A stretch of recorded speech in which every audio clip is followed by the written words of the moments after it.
مسیح کے پرفضل نام میں آج صبح میری طرف سے آپ کو بہت بہت سلام پہنچے۔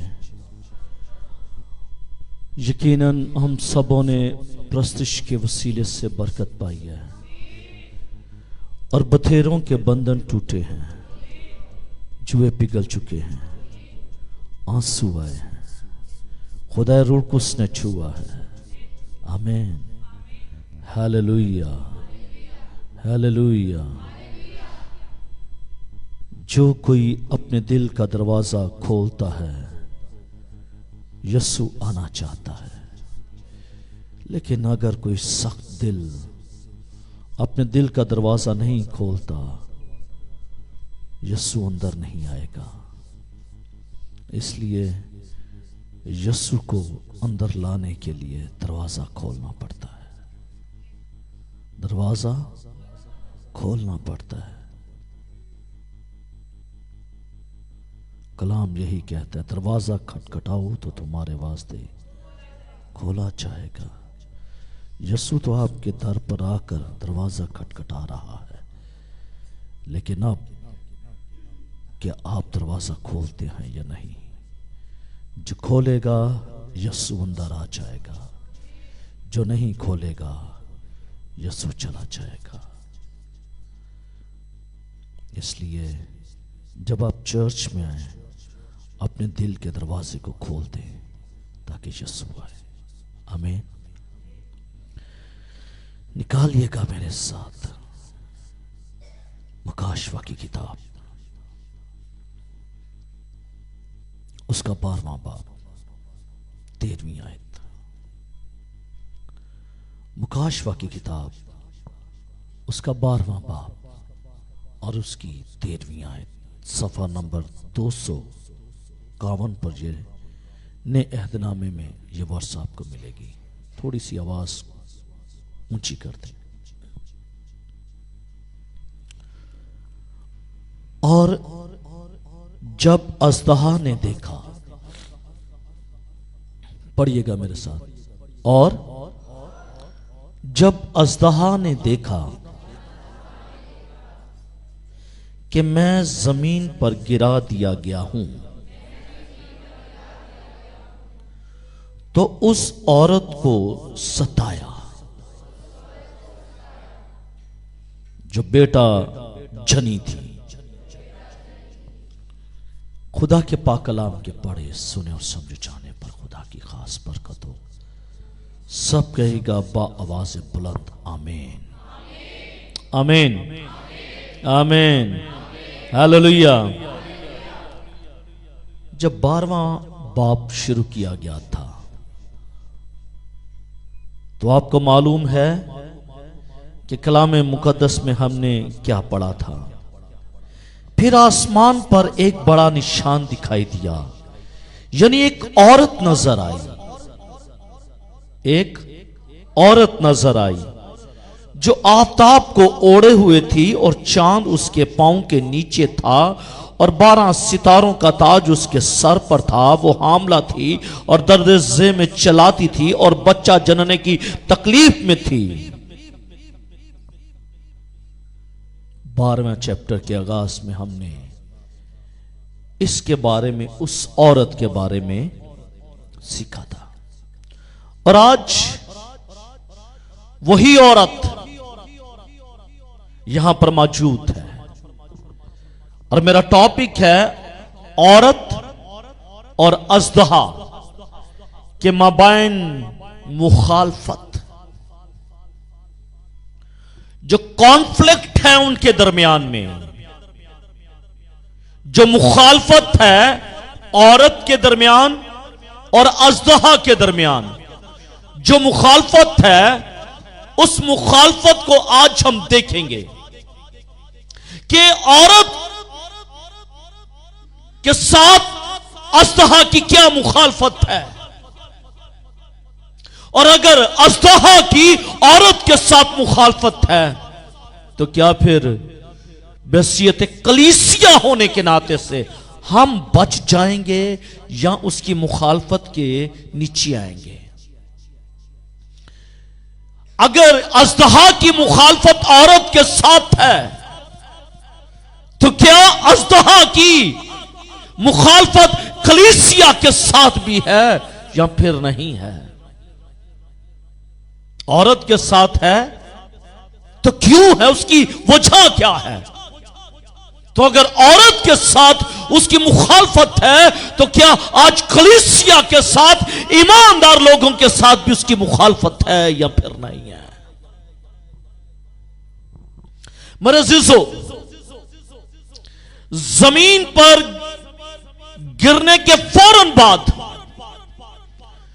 جب ابلیس کو آسمان پر سے گرا دیا گیا، جب جنگ ہوئی، جب لڑائی ہوئی، جب فرشتوں کی لڑائی ہوئی، تو کلام مقدس میں 12ویں باب کے اندر ہم دیکھتے ہیں کہ یہ ابلیس جو اژدہا ہے یہ آسمان پر سے گرا دیا گیا،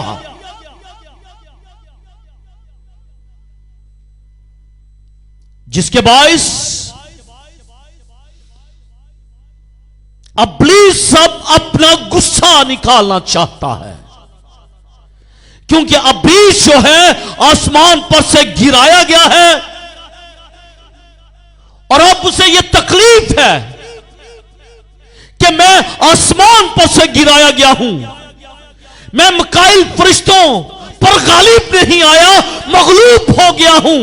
اسے غصہ اس بات کا ہے اور اب وہ اپنا غصہ نکالنا چاہتا ہے۔ وہ اس عورت پر غصہ نکالنا چاہتا ہے جو بیٹا جننے کو تھی۔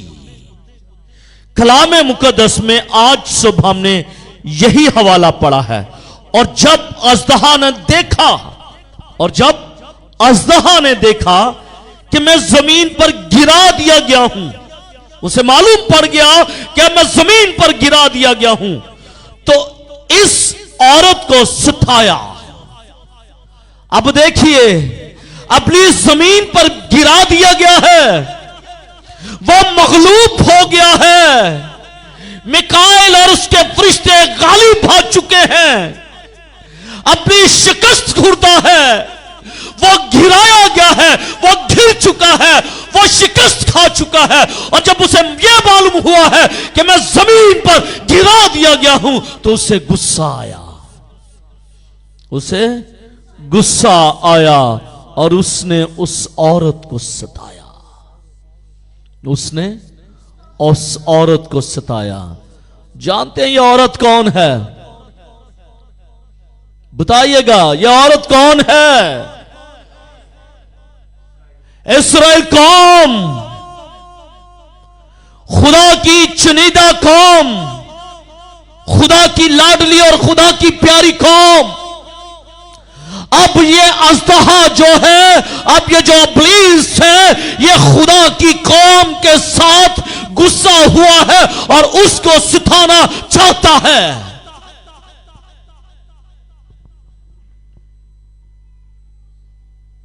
اور جس لڑکے کو اس نے جنم دیا ہے، وہ لڑکا کون ہے؟ وہ لڑکا میرا اور آپ کا نجات دہندہ یسوع مسیح ناصری ہے۔ آمین۔ کیونکہ مسیح جو ہے وہ یہودیوں میں سے آیا، مسیح یہودیوں میں سے آیا، پس ابلیس کی حکومت کے آخری 3.5 سال، کتنا دور ہوگا ٹوٹل؟ 7 سالہ دور، جس کو مصیبت کا دور بھی کہتے ہیں۔ اس مصیبت کے دور میں جو آخری 3.5 سال کا دور ہوگا، اس 3.5 سال کے دور کے اندر ابلیس جو ہے، اژدہا جو ہے، وہ عورت پر غالب آنے کی کوشش کرے گا، اسے ستانے کی کوشش کرے گا، اور یہ 3.5 سال کا عرصہ ہوگا۔ اور اس کے بارے میں یرمیہ کیا کہتا ہے؟ یرمیہ پرونیفائڈ کرتا ہے، یرمیہ پروفیسی کرتا ہے